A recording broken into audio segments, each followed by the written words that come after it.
पहला टारगेट आपका क्या होता है? पहला टारगेट होता है कि भैया किसी तरीके से 200 प्लस आ जाए। अगला टारगेट होता है कि अगर 300 प्लस हो जाए तो बहुत ही बढ़िया, और उसका अगला टारगेट होता है 350 प्लस।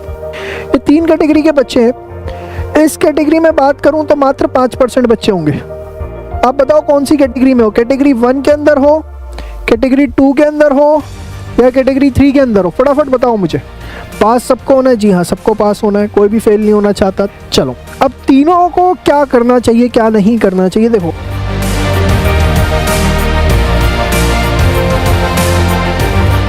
स्टडी प्लान की अगर मैं बात करूं तो मेरे पास ना अभी हर तरह का बच्चा आ चुका है। ब्रॉडली 3 कैटेगरी का।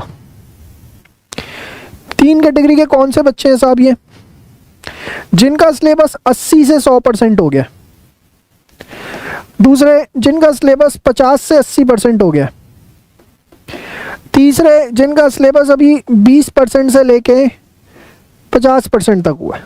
ठीक है, ये 3 कैटेगरी के बच्चे हैं। इस कैटेगरी में बात करूं तो मात्र 5% बच्चे होंगे। आप बताओ कौन सी कैटेगरी में हो? कैटेगरी 1 के अंदर हो, कैटेगरी 2 के अंदर हो, या कैटेगरी 3 के अंदर हो? फटाफट बताओ मुझे, फास्ट।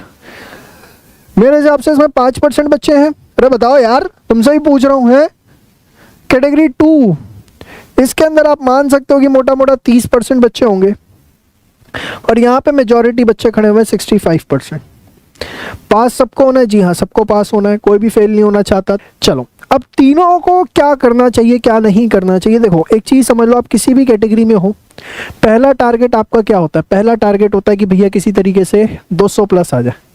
अगला टारगेट होता है कि अगर 300 प्लस हो जाए तो बहुत ही बढ़िया, और उसका अगला टारगेट होता है 350 प्लस।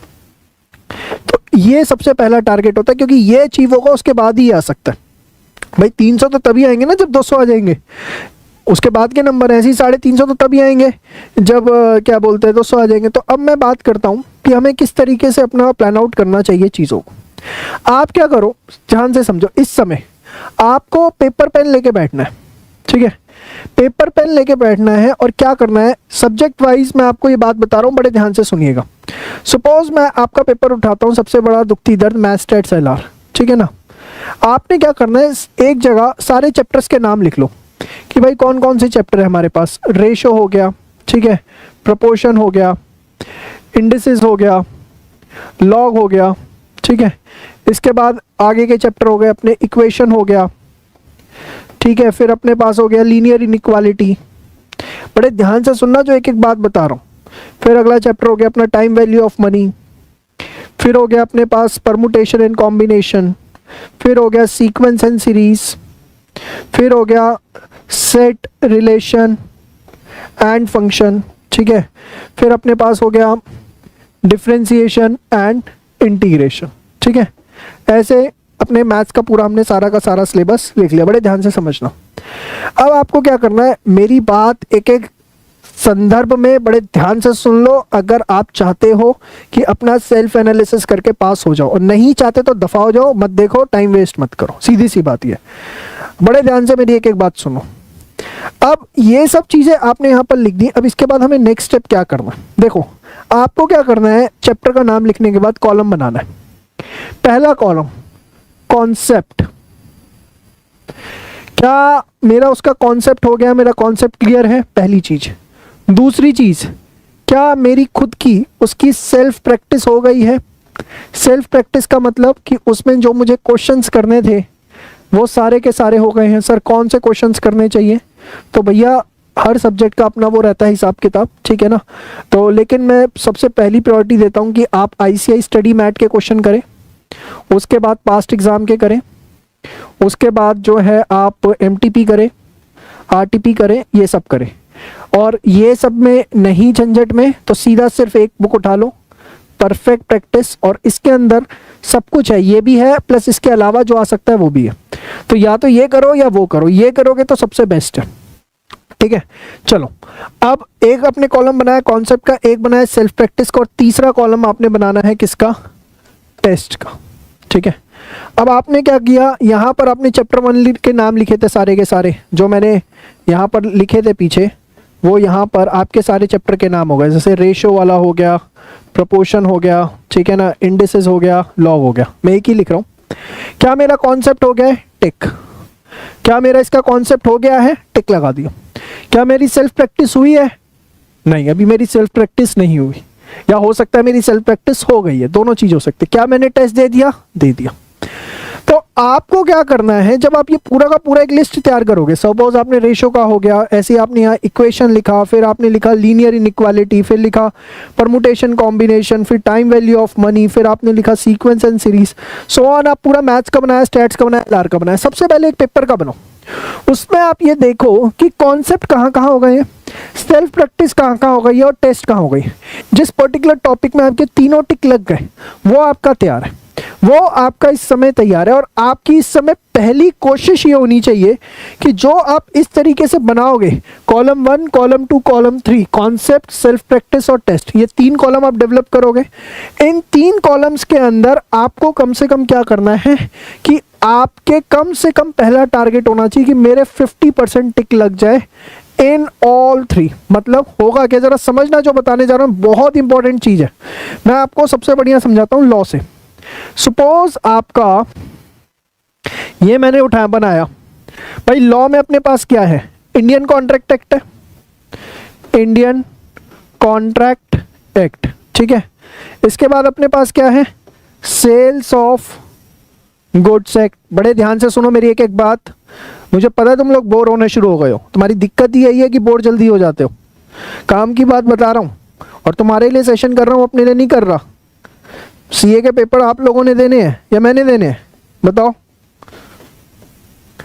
YouTube पे आ करके आप लोगों के लिए इतनी मेहनत कर रहे हैं, किस लिए कर रहे हैं? ठीक है, हमारा सेल्फ इंटरेस्ट भी होता है, मैं मना नहीं करता, लेकिन आप लोगों का भी तो भला होता है इसमें। तो आप इस चीज को समझिए। ये आपने एक चार्ट बनाया अपना लॉ का, सेल्फ प्रैक्टिस और यहाँ पर टेस्ट। सबसे देखो पिक्चर क्लियर होगी कि मेरी औकात क्या है, मैं खड़ा कहाँ पर हूँ, समझ में आया? तो आपने क्या किया, देखा भाई मेरा कॉन्सेप्ट की बात करी तो मेरा भाई साहब कॉन्ट्रैक्ट के कॉन्सेप्ट हो गए, इसके हो गए, इसके हो गए, इसके नहीं हुए। आपने देखा यार सेल्फ प्रैक्टिस, अब सेल्फ प्रैक्टिस इसमें क्या करें? मैं बार बार बच्चों को बोल रहा हूँ, परफेक्ट प्रैक्टिस बुक देखो। आप YouTube से भी पढ़ रहे हो तो YouTube के बच्चों के लिए हमने एक स्पेशल प्रोडक्ट डेवलप किया है, सेल्फ स्टडी किट। उस सेल्फ स्टडी किट के अंदर सभी बच्चों को जो है, एक तो 4 आपको परफेक्ट प्रैक्टिस बुक दी जा रही है, वो जरूर।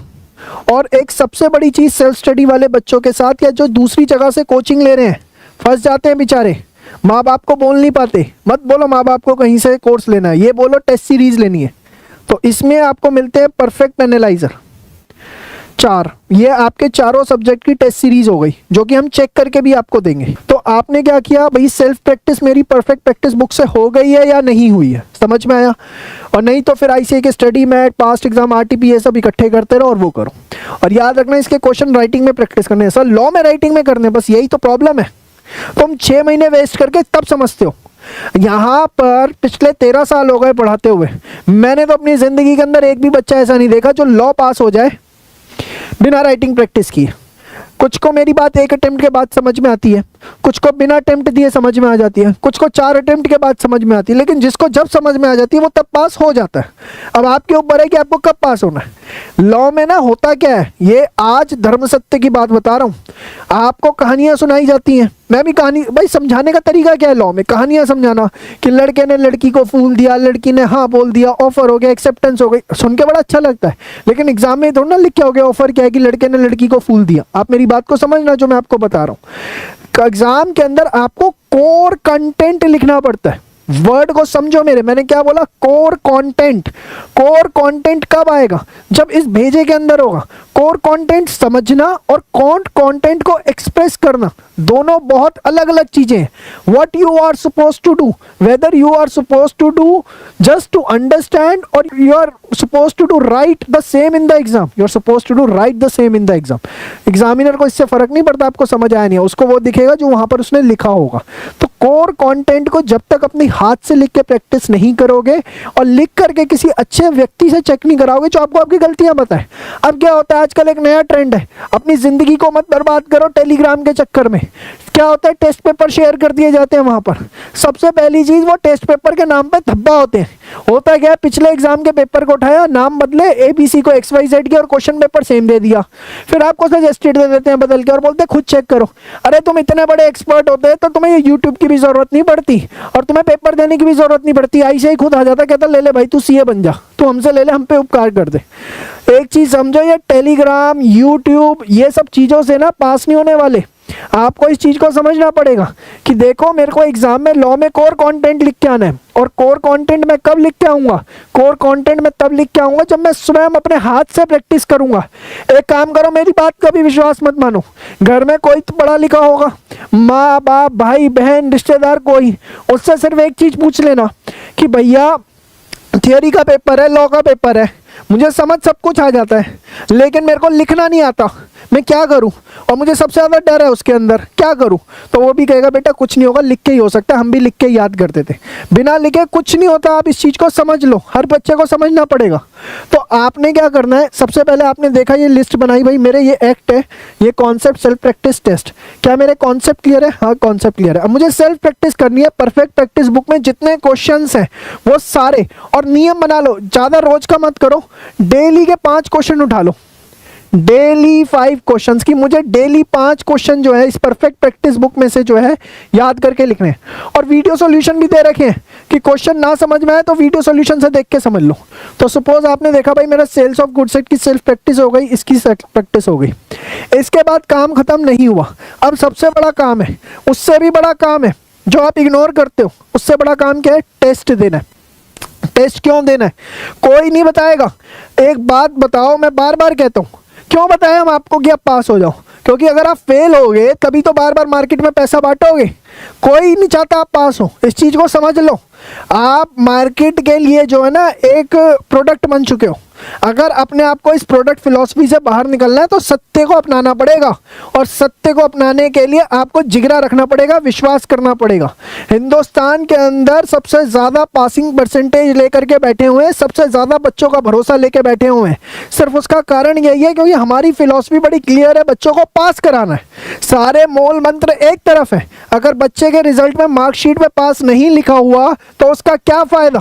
मैं कितनी कहानियाँ बोल लूँ, मैं कितना ही आकर के अपने आप को बढ़ा चढ़ा के बता लूँ, अल्टीमेटली अगर आपकी मार्कशीट पर पास छपा हुआ नहीं आया तो सारे 6 महीने के एफर्ट्स आपके वेस्ट हो जाएंगे। और छोटी छोटी बातों पे रिस्क लेते हो, आप बार बार कहते हो मेरा कॉन्सेप्ट हो गया, कॉन्सेप्ट हो गया, अरे होता क्या है, झक मारी जाती है कॉन्सेप्ट क्लियर करके। जब तक आप सेल्फ प्रैक्टिस नहीं करोगे तब तक आपकी कमांड नहीं आएगी, और जब तक कमांड नहीं आएगी तब तक आप एग्जाम में कर नहीं पाओगे। और एग्जाम में आप सीधे जाके ट्राई क्यों करते हो, उससे पहले आपको टेस्ट पेपर देना पड़ेगा। और टेस्ट पेपर खुद मत देना, बार बार कह रहा हूँ, ये बहुत गलत ट्रेंड है। ये एक तरह से बच्चों को अफीम दी जा रही है। अफीम किस बात की, कि लो तुम्हें टेस्ट पेपर मिल गए। अरे कोई टेस्ट पेपर नहीं मिला, वो टेस्ट पेपर चेक कौन कर रहा है। और एक चीज़ और, ये बात ध्यान रखना, एक और आजकल नया मार्केट में वो चल रहा है, क्या आपके टेस्ट पेपर चेक करवाए जाते हैं 12वीं क्लास के बच्चों से, फर्स्ट ईयर के बच्चों से, कॉस्ट कटिंग करने के लिए। एक हमारी एकेडमी ऐसी है जहां प्रोफेशनल चार्टर्ड अकाउंटेंट्स आपका एक एक पेपर चेक करते हैं। और एक और मजे की बात, आपको एक एक क्वेश्चन पे बताएंगे कि यहाँ पर आपकी इस गलती की वजह से नंबर कट रहे हैं और ये आपको इम्प्रूव करनी है एग्जाम के अंदर। तो आपको क्या करना है, जिसके टेस्ट हो गए, सपोज इसका टेस्ट हो गया, इसका टेस्ट हो गया, तो जब ये आपके टिक समझ में आएंगे ना तो आपको समझ में आएगा कि हाँ भाई यहाँ मेरी चीज़ें हो गई हैं, यहाँ मेरी चीज़ें पेंडिंग है। मैं उम्मीद करूँगा आपको मेरी बातें जो हैं वो बहुत अच्छे से समझ में आ रही हैं।